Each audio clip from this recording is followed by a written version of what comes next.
43BH इस समय सबसे हॉट इशू है और लोग तरह तरह के जुगाड़ निकाल रहे हैं। जैसे एक व्यापारी मेरे से कह रहा था 31 मार्च को जो पेमेंट दी होगी ना 90 दिन के चेक काट दूंगा, मेरे क्रेडिटर हो जाएंगे 0। मैंने कहा वाह यार क्या दिमाग लगाया है। एक मेरा व्यापारी कह रहा था कि परचेज जो होगी वो से मैं स्टॉक दिखा दूंगा डायरेक्टली, बुक्स में लेके ही नहीं जाऊंगा, जब खर्चा बुक ही नहीं हुआ तो डिस्काउंट क्या होगा। ऐसे तरह तरह के बारे में लोग सोच रहे हैं, लेकिन वो इस सेक्शन का पर्पस भूल गए हैं। आज मैं आपको सारे जुगाड़ तो बताऊंगा ही, थोड़े से आप उसे अपने पे अप्लाई भी कर सकते हैं और एक तरीका बताऊंगा जिसकी वजह से आप 43BH के जो प्रोविजन है वो डिसअलाउंस से बच सकते हैं। उससे पहले आपको बताता हूं ये प्रोविजन आया क्यों है। दोस्तों ये प्रोविजन आया है आपको गरीबी रेखा से बाहर निकालने के लिए। कैसे ये बताता हूं।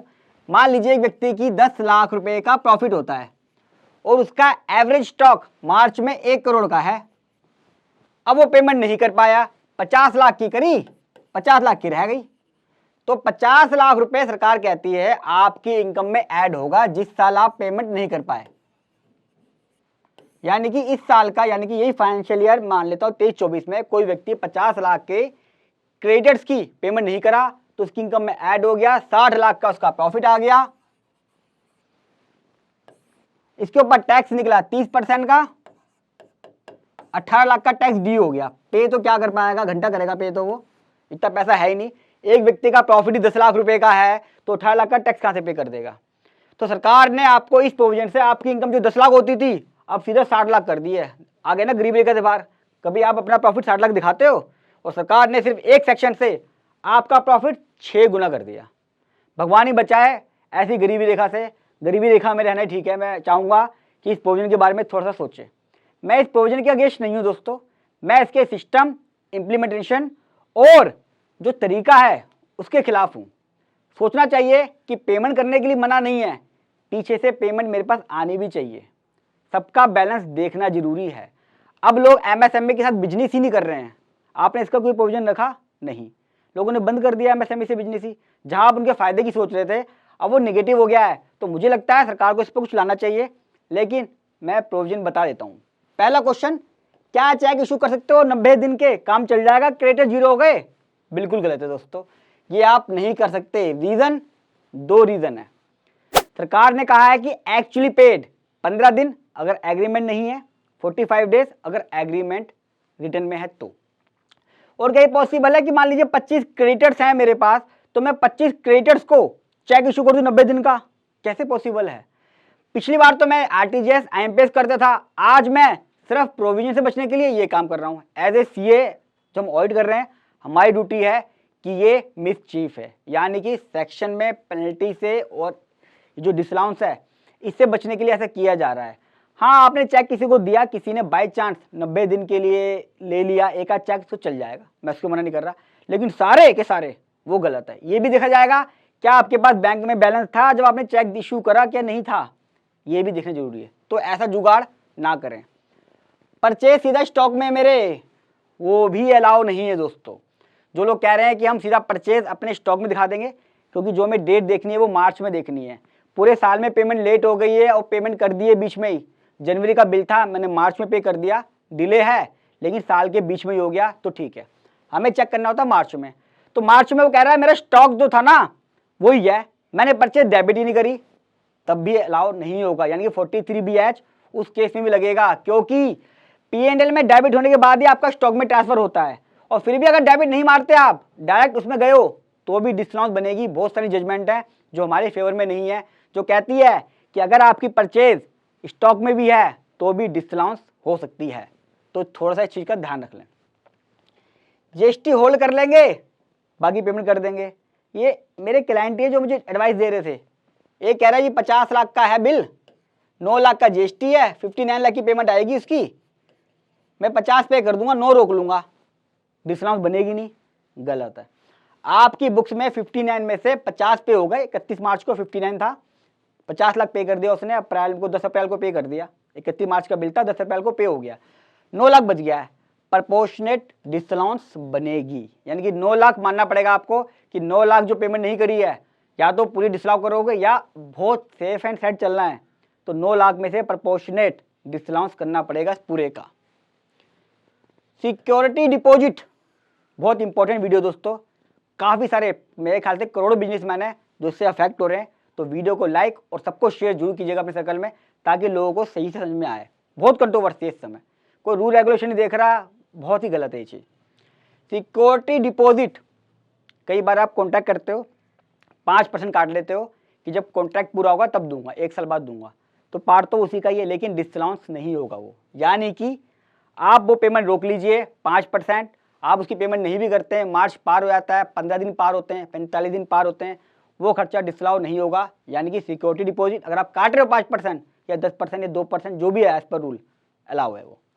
Accounting on cash basis most important जो आपको बोल रहा था मैं, अगर ये एसएससी है जिसका 10 लाख का प्रॉफिट था लेकिन टैक्स बन गया 18 लाख का, तो मैं चाहूँगा आप चाहे आप प्राइवेट लिमिटेड कंपनी बना रहे हो, प्रोप्राइटरशिप बना रहे हो, पार्टनरशिप फर्म हो, आपका अगर छोटा बिजनेस है तो आप कैश बेसिस पे काउंटिंग कर सकते हो। यानी कि अगर आप कैश बेसिस पे काउंटिंग करते हो तो फिर तो जब पेमेंट करोगे तो खर्चा लोगे, जब पैसा आएगा तो इनकम लोगे, उसे बोलते हैं कैश बेसिस पे काउंटिंग।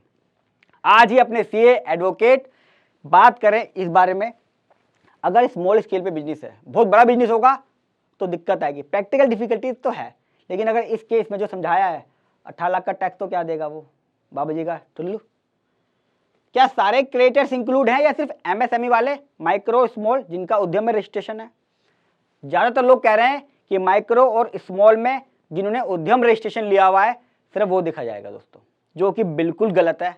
मेरी ओपिनियन में, मेरी एडवाइस में सारे क्रेडिटर्स आएंगे, क्योंकि माइक्रो और स्मॉल वालों को एमएसएमई में उद्यम में रजिस्ट्रेशन मैंडेटरी नहीं है। सेक्शन 8 सबसेक्शन 1 है एमएसएमई एक्ट 2000 का, जिसमें वो साफ कहता है कि भैया इनको रजिस्ट्रेशन की जरूरत नहीं है। और ऐसा थोड़ी ना यार कि मैं एमएसएमई में रजिस्टर्ड हूँ तो मुझे पेमेंट कर दे, बाकी बेचारा वो तो है भी स्मॉल लेकिन उसने रजिस्ट्रेशन नहीं कराया हुआ तो उसको हम नहीं देंगे, वो गलत है। सारे क्रिएटर्स चेक करने हैं, प्रोफेशनल सीए जो भी हैं ध्यान रखें इस चीज़ का जो ऑडिट कर रहे हैं। सबसे ज़्यादा और बेकार चीज़ 44 AD और 44 ADA प्रिजेम्पटिव टैक्सेशन पे भी लागू होगा दोस्तों। यानी कि 43 BH की डिसअलाउंस इन क्रिएटर्स पे भी आएगी जो अपनी ITR 44 AD और 44 ADA में फाइल करते हैं। यानी कि अगर यही व्यक्ति होता तो क्या वो 10 लाख जो प्रॉफिट दिखाता है 44 AD में, जहाँ पे वो खुद ही ITR भरने की कोशिश करता है, अच्छा लगेगा उससे 18 लाख का टैक्स मांग रहे हो? फिर आपने 6% और 8% वाले इस प्रोविजन को रखा ही क्यों है? कौन भरेगा इसके अंदर ITR अगर उसमें भी डिसअलाउंस हो जाएगी तो? क्योंकि वहाँ पे वो क्रिएटर्स भी मांगता है। जब आप 44 ADA में फाइल करते हो ना ITR AD में, तो वहाँ पूछता है वो पर्टिकुलर ऑफ बिजनेस में आपके सन्ड्री क्रिएटर्स का अमाउंट कितना है। कल को असेसमेंट लगेगा तो पूछेगा जरूर, ध्यान रखिएगा। 43 BH इस पर भी लगेगा, यानी कि इसमें भी आपको टाइमली पेमेंट करनी है एज पर रूल। जो मैंने वीडियो बनाई है ना दो देख लेना मेरी 2 वीडियो याद से। ट्रेडर्स मोस्ट कंट्रोवर्शियल, ट्रेडर्स आएंगे या नहीं आएंगे? पिछली वीडियो में मैंने मना किया था कि ट्रेडर्स नहीं आएंगे, आज भी कह रहा हूं अगर आप इनकम टैक्स के पॉइंट ऑफ व्यू से देखें तो ट्रेडर्स नहीं आएंगे। 2 ओपिनियन है। देखो आप लोगों का डिफरेंस कुछ और हो सकता है क्योंकि अभी नया लॉ है, मैंने काफ़ी कोशिश करी है कि प्रैक्टिकली बताऊं। इसमें कई लोगों के ओपिनियन है कि ट्रेडर्स नहीं आएंगे, मैं भी मानता हूं कि ट्रेडर्स नहीं आएंगे, लेकिन अगर मैं इसकी इंटरप्रिटेशन करूं एमएसएमई एक्ट के हिसाब से तो यस ट्रेडर्स भी आएंगे as per MSME act, dB यहाँ पे दोस्तों, डेवलपमेंट एक्ट। यस ट्रेडर्स आएंगे। क्यों कह रहा हूं? अगर आप एमएसएमई एक्ट को पढ़ें तो वहाँ पे ट्रेडर्स भी इंक्लूड है। ऐसा नहीं है कि सिर्फ एमएसएमई में सर्विस और मैन्युफैक्चर ही आ रहे हो, ट्रेडर्स भी हैं एक्सेप्ट प्रोप्राइटर कवर ट्रेडर्स। यानी कि अगर कोई ट्रेडर्स है जो प्रोप्राइटर है और आपने उसे परचेज करी है तो उस पर 43 BH नहीं लगेगा। मैं डिटेल में नहीं समझा रहा इसको कि क्या किस वजह से, लेकिन एमएसएमई एक्ट के हिसाब से ट्रेडर्स भी आते हैं, ट्रेडर्स की परचेज भी डिसअलाउ करनी पड़ेगी आपको एक्सेप्ट प्रोप्राइटर ट्रेडर। टीडीएस की डिसअलाउंस, ये मुझे क्लाइंट ने बताया मेरे, कह रहा है सर अगर पेमेंट दी होगी ना 31 मार्च को, एक काम करूंगा उसके ऊपर 1% का टीडीएस ही दिखाऊंगा नहीं मैं, क्या होगा 30% डिसअलाउ होगा, वहाँ पे तो 100% डिसअलाउ है। यानी कि इस केस में अगर जुगाड़ करना होगा 50 लाख के ऊपर टीडीएस जमा नहीं कराता तो इसका 30% होता 15 लाख, 15 लाख पे 30% 4.5 लाख का टैक्स। तो जहाँ हम 18 लाख की बात कर रहे हैं वो 4.5% आ जाएगा अगर आप टीडीएस नहीं काटोगे तो। ये जुगाड़ भी गलत है। क्यों? 30% का डिसअलाउंस बनेगा 48 IA में उस पार्टी का, और 70% डिस्काउंट करना पड़ेगा 43B(H) में। अगर आपने उसकी टाइमली पेमेंट नहीं करी तो ये जुगाड़ काम नहीं करेगा, ध्यान रखना। प्रोविजंस ब्रोकरेज का, कमीशन का, कंसाइनमेंट की सेल के केस में, फार्मेसी के केस में, सीए की फीस 31 मार्च में बुक हो जाती है मैचिंग कंसेप्ट की वजह से कि भाई इनकम बुक हो गई है तो खर्चा भी बुक करें, वो डिसअलाउंस नहीं होगा, ध्यान रखना। क्योंकि खर्चा लिया नहीं, अच्छा इस साल भी नहीं होगा, पेमेंट लेट होगी क्योंकि इस साल तो खर्चा बुक नहीं हुआ है। क्योंकि जब सर्विस सेंटर करते हैं तब से डेट काउंट करने हैं, तो प्रोविजन डिसअलाउ नहीं होंगे 43B(H) में। गुड्स इन ट्रांजिट, कई बार माल 29 मार्च को चलता है, मेरे पास बिल भी आया था और मेरे वो 2B में दिखाई भी देता है, लेकिन मेरे पास माल पहुंचेगा वो 15 दिन में, 20 दिन में, कई बार 1 महीने भी लग जाता है। अब बिल तो मेरे पास आ गया तो कैसे काउंट करूंगा वो डेट में, जो 15 दिन और 45 दिन काउंट करने हैं। जब वो बिल से फर्क नहीं पड़ेगा, जब वो माल आपकी फैक्ट्री में आ जाएगा, स्टॉक में एंटर हो गया, आपने गुड्स एक्सेप्ट कर लिए हैं, तब से वो डे काउंट होंगे, चाहे वो 15 हो या 45, कोई फर्क नहीं पड़ेगा। वो बिल आ गया है, वो आपके 2B में दिख रहा है, उससे कोई फर्क नहीं पड़ेगा जब तक आप उसको एक्सेप्ट नहीं कर लेते। एक्सेप्ट मतलब आप माल आ गया, आपने कहा ठीक है ओके है, सर्टिफिकेशन लिया, माल ओके निकला, आपने उसे अपने स्टॉक के अंदर एंट्री मार दी और स्टॉक से सीधा आपकी बुक्स में चली गई, तो ये ओके हो गया। दोस्तों इसके ऊपर काफ़ी सारी वीडियो डालूंगा क्योंकि ये बहुत बड़े बिजनेस को अफेक्ट कर रहे हैं, बहुत सारे लोग इन्वॉल्व हैं इसमें। तो रिक्वेस्ट है मेरे चैनल को सब्सक्राइब कर लें ताकि आपको इस पर प्रैक्टिकल नॉलेज मिलती रहे, चाहे आप बिजनेसमैन हैं या कंसल्टेंट हैं, सीए हैं, एडवोकेट है, कोई भी है, क्योंकि ये बड़ा हॉट टॉपिक है और लोगों को क्लियर भी नहीं है। कोई क्वेरी है मेरे से कमेंट बॉक्स में पूछ लीजिएगा और जितना हो सके इसको सब जगह शेयर कीजिएगा, क्योंकि जुगाड़ के चक्कर में लोग अपना नुकसान कर रहे हैं। मैं नहीं चाहता कि लोग प्रैक्टिकली कामों को छोड़ के जुगाड़ में लग जाएं। लीगल समझना बहुत जरूरी है। आप कोई भी काम प्लानिंग से कर सकते हो, मैंने आपको बता दिया, ऐसे अकाउंटिंग कैश बेसिस पे बना के इस प्रोविजन से बच सकते हो। तो लोगों को फॉरवर्ड करें ताकि लोगों को समझ में आ जाए। और दोस्तों मिलूंगा अगली वीडियो में, तब तक के लिए नमस्कार।